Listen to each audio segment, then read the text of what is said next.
Good evening from New York. I'm Chris Hayes. Just a few weeks after the revelation that the President of the United States was suspected by his own government of working on Russia's behalf, we're learning tonight about yet another undisclosed exchange the President had with Vladimir Putin.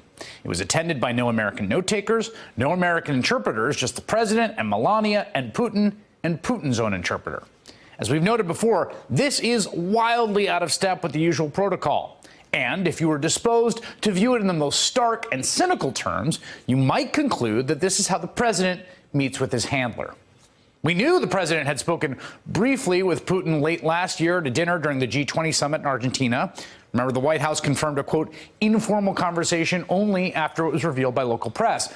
But now, the Financial Times reports the encounter was longer and more substantive than we've been led to believe. Sources telling the FT the president was accompanied by Melania Trump, his wife, but no staff, while Putin was flanked by his translator. The four of them sat at a table and were among the last to leave. According to a Russian government official's account, the two leaders spoke for about 15 minutes about a number of foreign policy issues. That undisclosed exchange came after the president had canceled a formal meeting with Putin scheduled for the summit, citing a Russian attack on Ukraine's navy. Just before the canceling, the president had been implicated as individual one in court proceedings against Michael Cohen, which revealed that talks about a tower project in Moscow had lasted much later into the presidential campaign than was previously acknowledged. If the Financial Times story is accurate, then this meeting in Argentina was the second time the president and Putin had a private chat during a global summit, which was only exposed by independent reporting after the fact. The first was at the 2017 summit in Germany, where the president was caught on camera motioning, somewhat desperately almost, to Putin from across the dinner table. And that came just a few hours after the president seized his own interpreter's notes from his formal sit-down with Putin, according to the Washington Post. Then, of course, there was the one-on-one meeting in Helsinki, where the president had his own translator but no staff, while meeting with Putin for hours behind closed doors. The president's own director of national intelligence admitted he did not know what went on.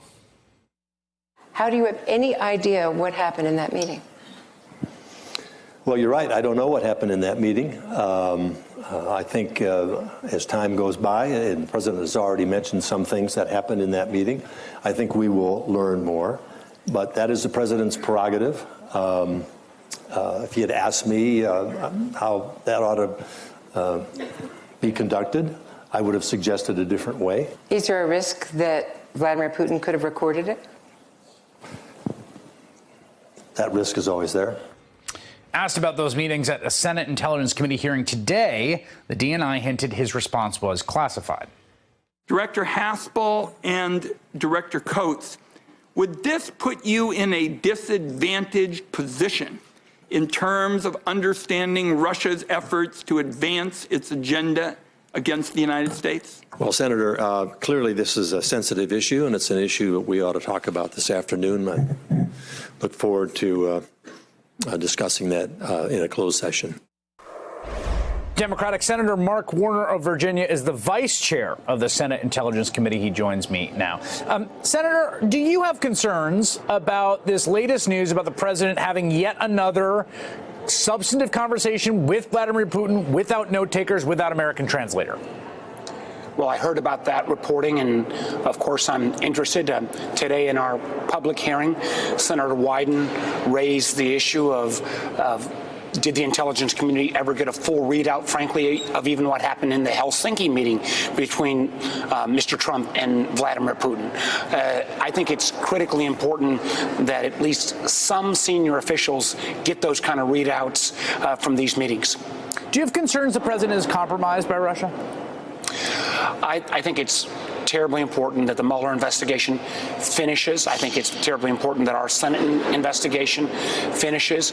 And obviously, it has been more than a little bit bizarre over the last couple of years to see a president of the United States in public kowtow to a Russian president. Well, respectfully, though, that's not an answer to the question. Do you have concerns the president is compromised by Russia? Chris, we're going to finish our investigation.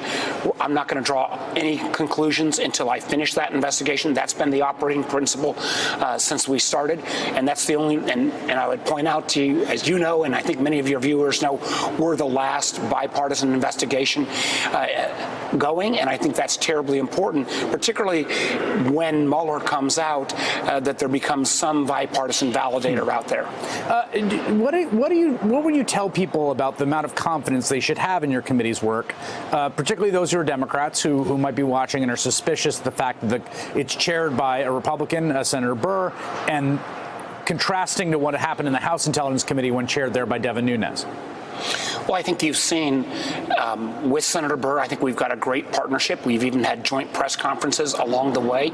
And our committee already has made a number of kind of interim reports. For example, we confirmed the fact, and it was done in a unanimous bipartisan way, that not only did the Russians interfere, but they interfered on behalf of Trump against Clinton.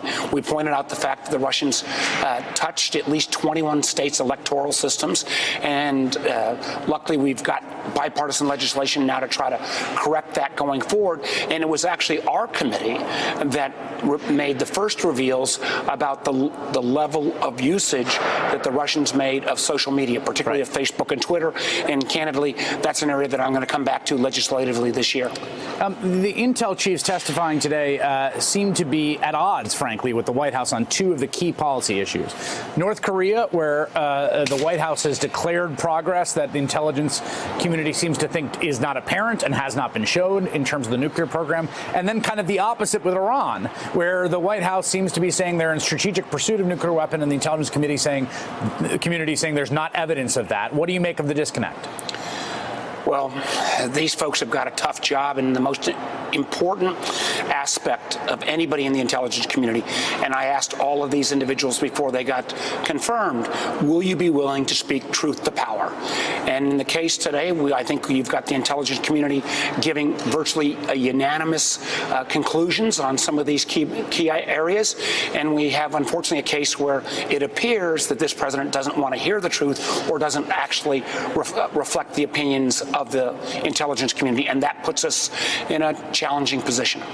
Final question about the first bill that was moved through the Senate after the shutdown, S1, a variety of parts of it sanctions, including a provision that would allow governments to penalize either groups or citizens that engaged in boycott, divestment, or sanctions of Israel.